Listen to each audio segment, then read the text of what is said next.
1, they try to kill me. 2, they try and get insurance claim. 3, kidnap me. They wanted to kill me. He was like looking under my door trying to, I think he wanted to slide something on my door. 100%. Welcome to part 4. But we gotta eat first. I'm sorry guys. If you guys don't want to watch me eat, just skip, try to find the story, alright? So, I try to eat fast, so just tell part 4. I can guarantee you, part 4 will be more interesting, less crying, and just life, alright? So if you guys are wondering, part 4 what? Part 4 what, Quang? Guys, did you watch part 1 first? Alright, here it is. Firehouse subs, ladies and gentlemen. So, we got their turkey. Oh, man. So, it's, what is it? Thanksgiving. So, I seen it on, everybody's eating Thanksgiving Firehouse. So, Thanksgiving is in October for Canadians. So, it does have turkey, some cranberry, stuffing, and I believe some gravy drippings, but it has some gravy on this side as well. Let's try it first without the gravy. Bite on this, quick tap. And this one looks dry. This piece looks like it's gonna choke me up, so I'm gonna put it aside first. Soup on first.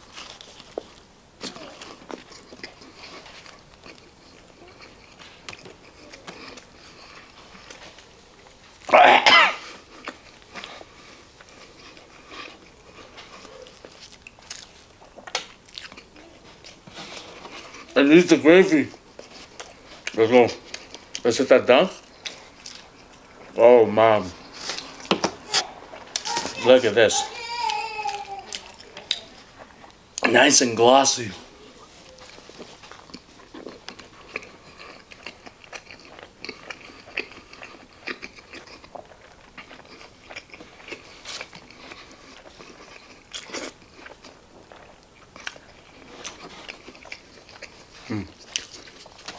My friend.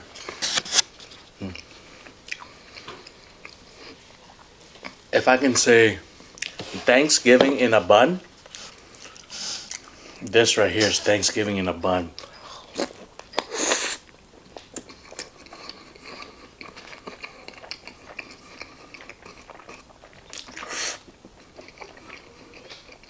What?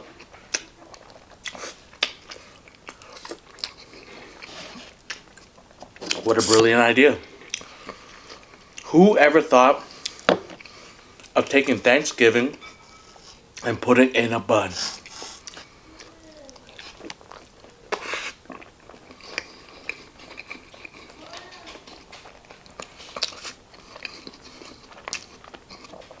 Firehouse did.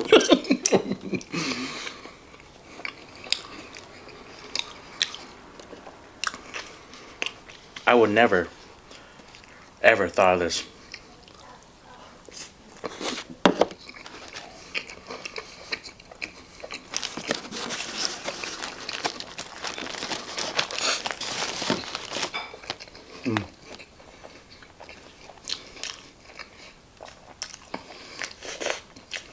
Now that is beautiful.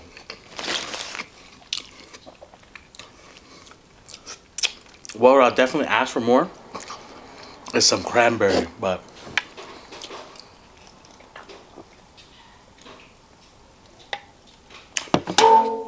that's the sweet side of me. Man, that's fire. So I got another one. It's called Hose and Ladder. It has honey ham, turkey, smoked brisket, I believe. Alright. Let's go for it. Look at this. They already set it up already with that bite. Super hummus.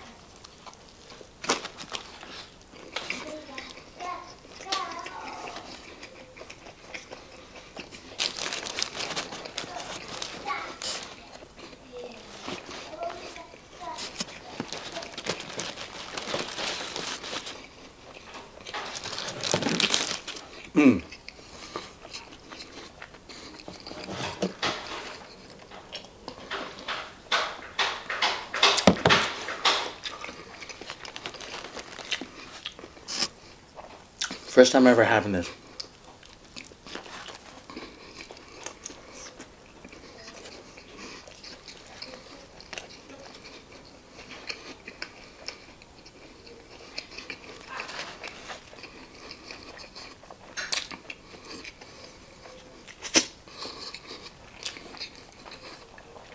I thought it was a little weird because of the sweetness.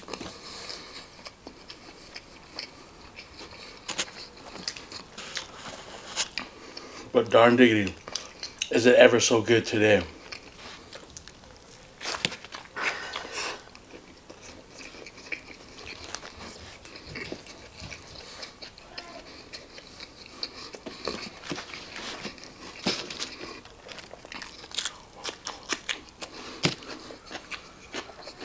Mmm.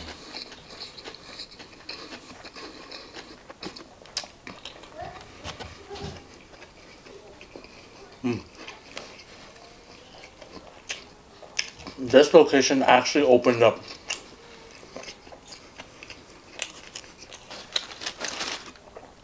Like there's a new location.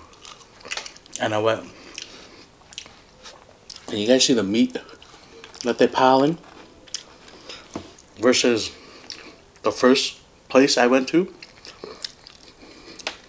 So first time, there was only one location, one firehouse. And they stacked the meat like this. Second time around, I went to eat the firehouse at the same, or the first location I eat at. They cut back.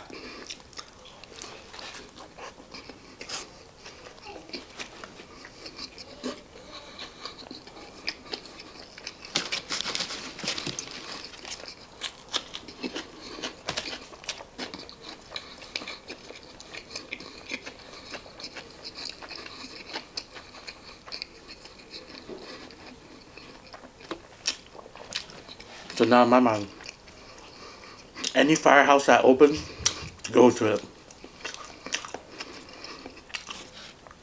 They're gonna start cutting back real soon.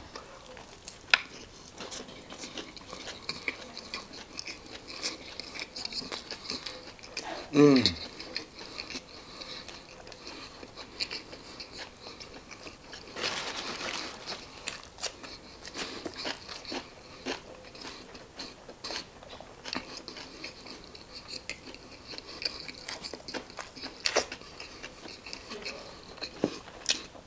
Very good.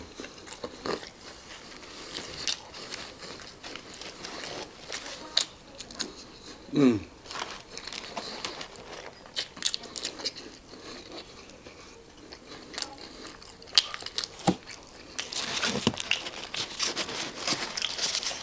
We definitely gotta have another bite of this. We definitely gotta. Man, I'm definitely making sandwiches after Thanksgiving dinner. Let's go. Super pumped for this.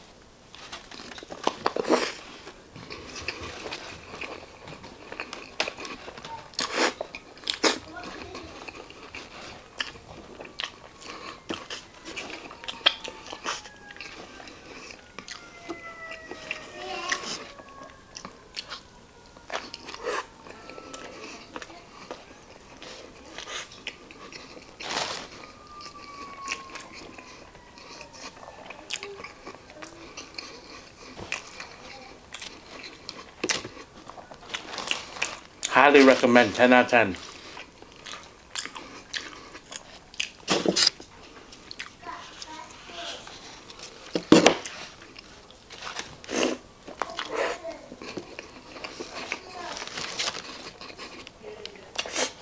A lot of you guys can relate, and it's amazing. Pets are the most amazing creatures that we can ever encounter, and it's the most amazing thing. Hard to explain to people that don't know about animals, but truly a blessing. Let's go. So I'm back home. COVID hits. COVID hit very hard. 2.5 years, I think almost 3 years without seeing Lynn. How did our long distance relationship last throughout 3 years of COVID? I tell you, ladies and gentlemen, keeping in contact every single day, every single night, every single morning, every single night, every single morning, every single night, and just talk, chat, and just try to ease the pain from missing each other, you know? All right, let's begin. You know? Yeah, it was pretty tough. Every time we both heard like like just a little sharp little news, just like a bit of news, just like Vietnam or the border is opening up, just like looking toward opening up. Like it kept saying that over and over again for about 3 years. It's like we're like this newscast be like, oh, we're opening up to foreigners. Oh, we might just open up to guys that kind of just work in Vietnam. We're kind of open. Like it just kept dragging for 3 years. And how did we keep our relationship just going? Like I said, calling each other, FaceTiming each other. The worst part at one time was because in Vietnam, in the village side, for some reason the electricity will always sometimes just cut off. And it'll cut off for days or it'll cut off for hours. It'll just cut off randomly. And I remember the time I couldn't contact Lynn through Wi-Fi or FaceTime just because no Wi-Fi, no internet, because it just completely cuts off. And the next best deal was me buying international phone cards to call Lynn, to talk to Lynn from Lynn's dad's phone. Because Lynn's dad's phone is like an old school phone that he takes out in the ocean, and if there's any emergency he'll call back home, and that was the phone that always worked. It's kind of like a mobile phone with a little like the old school and the big ones, and he always had that, and I called that number to talk to Lynn. So pretty crazy. So within the 3 years of COVID, everything stood still, like you guys know, right? I moved into my condo. I moved into my condo first. So this condo was the condo that I bought where when we walked downstairs, it was Kitty's favorite like run around. Like this was her favorite park. And I picked this specifically just for her to run around this mini lake, and she loved that place. So every time, like the time I was living with my parents, it took me 10 minutes or 10-15 minutes just to drive down to this area. And somehow I'm just like, one day I'm just gonna buy this. I'm buy one of this area here. I don't know what's going on, but like one of this, like the place wasn't even built, but I just said it. Then I bought it, and then Kitty couldn't make it to the new place. So that was like the saddest moment where it's just like this place was for her to enjoy life, and she couldn't experience it. So that was a sad point of the time. But we're on to our next step of the story. Okay, where was I? COVID. Okay, so the relationship with Lynn and I, international, long distance calls, was tough. 100%. It was very tough. So if you guys ever experienced long distance relationship, toughest thing ever is just to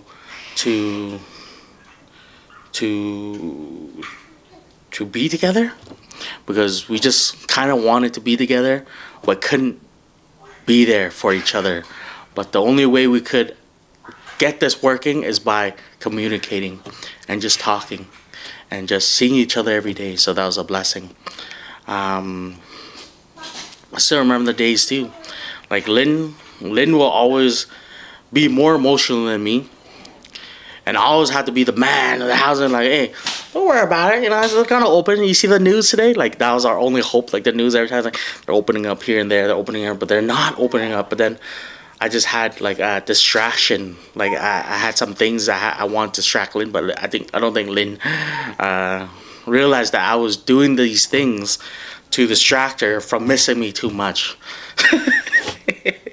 So what I did was, because Vietnam was just kind of just like, you stay in the village, don't go anywhere. If somebody coughs, report it. The whole scenario thing, right? So that time I was just like looking around. It's like, what can I distract Lynn? I want to distract her for not think about me all the time. So there's one time I was just like, maybe you should open a banh mi shop in your house. And she did. So I invested in a mini banh mi station at her house, and she just sold banh mi. And there's another one where she sold it's called a pancake press, where it's called banh ép. But you kind of just put like rice flour, meat, and like kind of like onions, and kind of press it down. And it comes out to like a shrimp cracker. And she was selling that one time. She was selling milk tea, Thai tea. She was selling everything. She was selling sausages. Like she was selling everything. So I just wanted her to keep busy, for her not to think about me. After that, her mom has like little patience, like little patience. Like when things don't show up, like customers don't show up, she's like, shut it down, just shut it down. Then it's like, okay. My mom is kind of just like, she's fed up. I'm like, okay, plan B. Plan B was enroll her, enroll her in doing nails, because she loves doing like beauty spas and stuff. So enroll her in like a nail school, beauty spa school, and she just loved it. She just like did everything, just like going to school. She even had just like a certificate of just like passing it and everything. The third thing I did when she just finished, she's like, okay, now it's like there's no customers because this shop never has customers, so it's pretty much like pointless now. But then she had that skill, she had that skill. The second thing was me just like buying things and just shipping it over to her, and just like make her feel like we're still there, together. I remember just like shipping like just like essential stuff.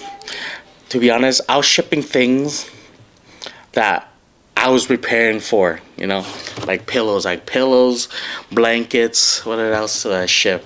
I just ship things there for me to have a good stay there when I'm able to leave Canada one day in the COVID years. Okay, and it was just communication. That's it. Communication for 3 years, just through the internet, and just talking and just sharing as much as we can. Okay. In that time, I was living in my condo. Here's another spin. So we're just talking back and forth in my condo.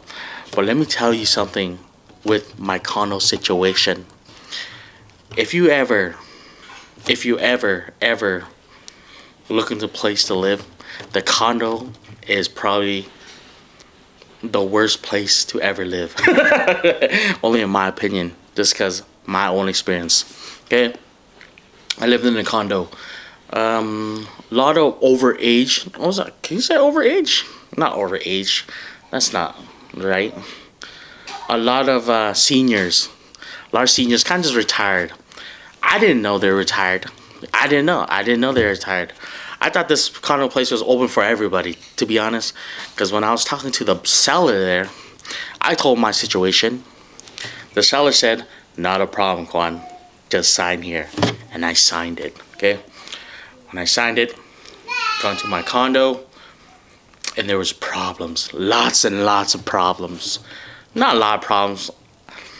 I would say, yeah, it would have been my problem, just because there's a lot of seniors in that location. But the thing with condos too, like anytime I cook, food odors will seep. So that was my problem. But the problem is they didn't like it. They didn't like every day was a new dish, a new smell, and they didn't like it at all. And I think they tried to complain, like the whole carnivore.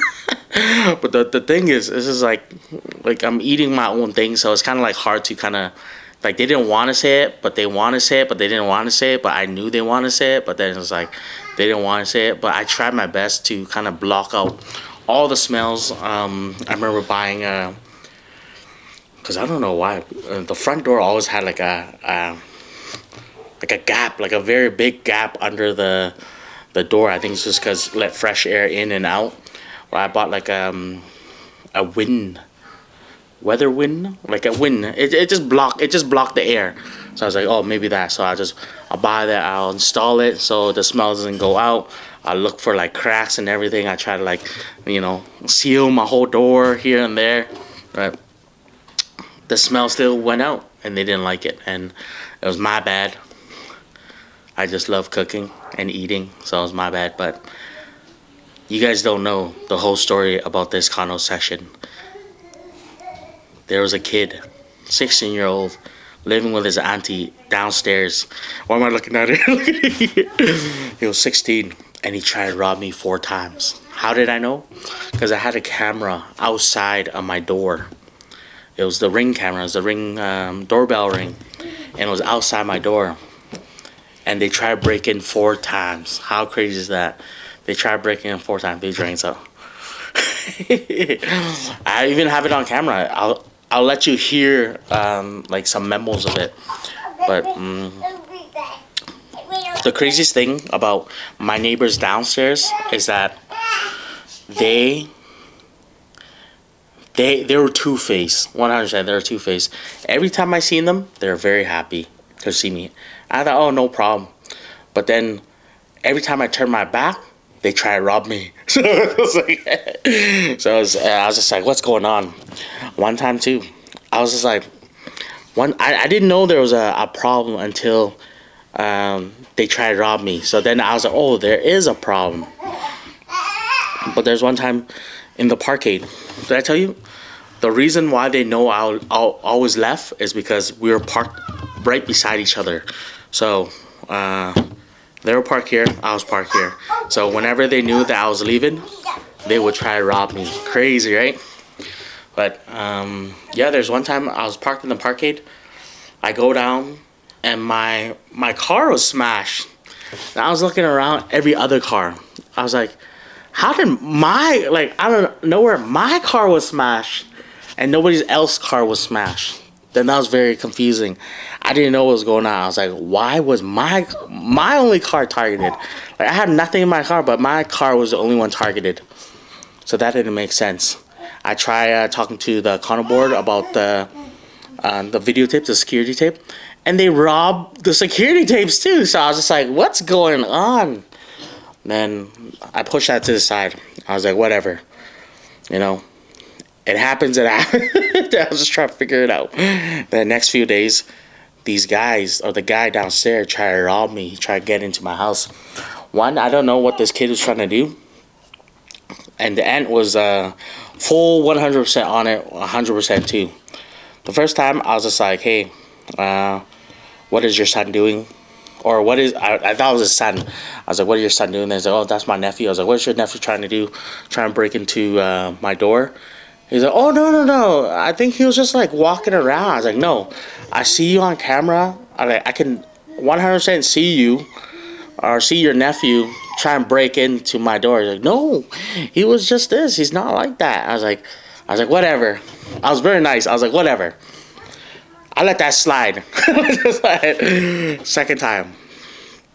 He goes upstairs to my condo with his aunt.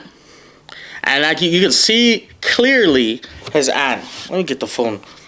I wanted to show you the video, but in Canada here, if I show you the video, they could put me in trial. So it's kind of weird where they could bring me to court. But the thing is, the aunt and the kid walked up to my door, and you can clearly see the aunt, and you can see, like what I'm saying, clearly see the nephew, her nephew, trying to barge into my door, and you can hear, it's locked, and the aunt's like, let's go.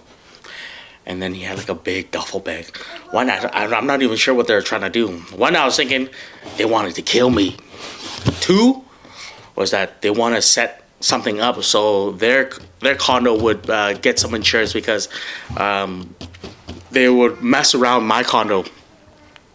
Like that's just my thought process. Like, what were they trying to do? One, they try to kill me. Two, they try and get insurance claim. Maybe flood the top, like flood mine and it'll flood theirs. Three, kidnap me. Four, I don't know. For some reason, I'm just a nice guy. You know, I'm a very nice guy. Like, the process wasn't even in my head because I was just thinking about my wife. That's it. I wasn't thinking about anything else. I was just thinking about my wife. This is the kid trying to open my door.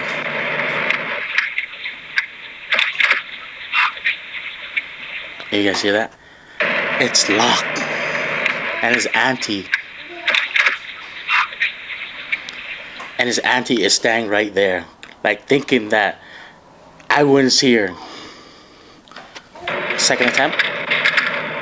There's another attempt too, on the camera too. The kid was looking under my door.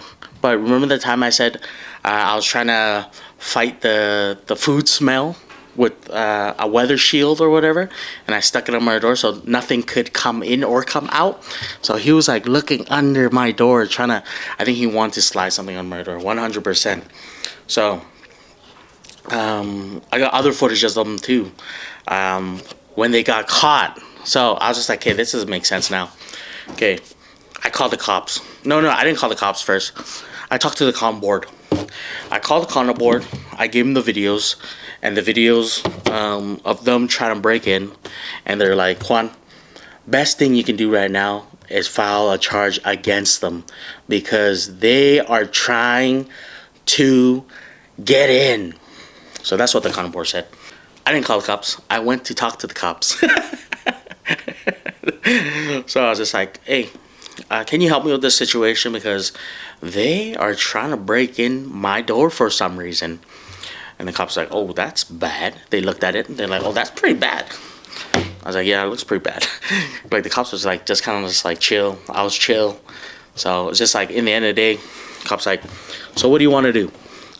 I was like, to be honest, can you just tell him to stop? That's what I told. Like I wanted to give him a chance, you know. So the cops like, don't worry about it. We're gonna knock on the door tomorrow and tell them to stop doing it. And they were like, do you want to press charges? I was like, nah, just tell them stop doing it. I was like, okay. Now you can hear the cop. The cop came to my door the next day. He's just like, all right, we're here. We're gonna go downstairs and tell them to stop doing it. I was like, okay. So you can hear, like, you can hear that. And you can hear them talking too, like you hear them talking. Then she got so scared. The auntie got so scared that she just texted me. She's like, he's such a good kid. He'll never ever do that. You know, he's such this, he's that. I was like, you were there with him. But she's like, no, I wasn't. I was like, you are clearly on the video. And she was like, deny. I was like, you're clearly on the video. And she's like, deny. But then after she's like, please don't do anything. He's a really good kid. I will punish him. I'll do this. I was like, hey, just don't do it again. I told him that. Just don't do it again. But then, like after we were just like back and forth, I just told him not to do it again. Then out of nowhere, I see them coming up again. I was like, oh my God, here it goes again. But they were just walking by. But they kept walking back and forth. I think because they didn't know I had a camera outside my condo. And they're just like making sure I had a camera. So just like walking back and forth. But in that time, the reason why I was so chill at that time, I didn't want to press any charges, is because I had to leave to Vietnam. The doors was open. Okay, crazy, right? At that time, the doors were open to leave to Vietnam.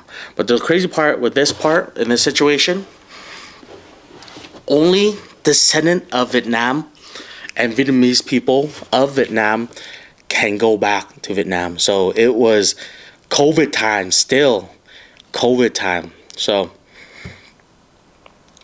man, if you guys watch back in the condo days, in my condo days, man, I got crazy. Like, legit, I got crazy.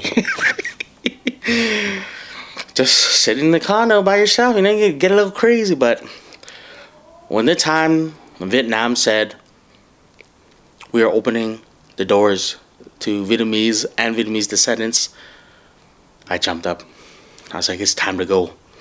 And you know how crazy after 3 years at a condo, not seeing your wife or girlfriend at the time made me feel? I felt like I had to go. Push everything to the side. Cops like, you want to charge them? I was like, nah. It's time to go. Look at the tickets, $5,000. And we're flying cargo, crazy, like a cargo plane. That's the crazy part.